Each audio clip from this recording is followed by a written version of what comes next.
Hey hi everyone, good morning, welcome back to my daily mini blog. তো আজকে আমি যাচ্ছিলাম একটু শপিং করতে, তাও আবার স্টলের জন্য। আর তখন বাজছিল সকাল 11:30টার মতো। আর আমি কিন্তু বাড়ি থেকে কিছু খেয়ে যেতে পারিনি বলে রাস্তা থেকেই আমি আজকে ব্রেকফাস্টটা করে নিলাম। তো ব্রেকফাস্ট করে চলে গিয়েছিলাম বিশাল মার্কেটে।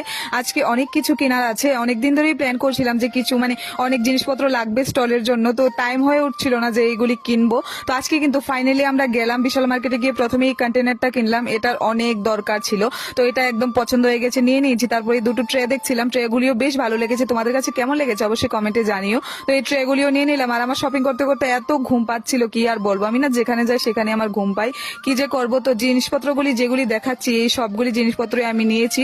আরো অনেক কিছু নিয়েছি, সেগুলি শর্ট ভিডিওতে দেখানো পসিবল হয়নি, ফেসবুকে লং ভিডিও দেওয়া আছে, তোমরা কিন্তু অবশ্যই দেখে নিও। তারপর একটা প্লেটের দোকানে চলে আসলাম বিশাল মার্কেট থেকে একদম বিল ফিল করে। তো প্লেট গুলিও নিয়ে নিলাম, এগুলি কিন্তু স্টলের জন্য সবকিছু। তো চলো এখন বাড়ি যাওয়া যাক, আর অনেকটাই লেট হয়ে গিয়েছিল। তো বাড়ি গিয়ে আমি একদম স্নান দান করে ফ্রেশ হয়ে গিয়েছি। এখন ভাত খাবো, ভাত খেয়ে বেরিয়ে পড়বো স্টলের জন্য। অনেকটাই লেট হয়ে গিয়েছিল। আর আজকে ভাত খেয়েছি ভেন্ডি সিদ্ধ দিয়ে, আমার না বেশ ভালো লাগে এই খাবারটা। তারপর কিন্তু দোকানে গিয়ে ভিডিও অন করতে ভুলে গিয়েছিলাম, সন্ধে হয়ে গিয়েছিল। তো এখন কিন্তু আমি সন্ধে পুজোটা দিয়ে নিয়েছি। তারপর কাস্টমার ছিল, কাস্টমারকে দিচ্ছিলাম। আর তোমরা কিন্তু সবাই অবশ্যই আমাদের স্টলে আসবে। স্টলের নামটা হলো গোল্ডেন হোয়াইট, লোকেশনটা হলো city centre opposite of Lenskart. তো চলো আজকের ভিডিওটা এখানে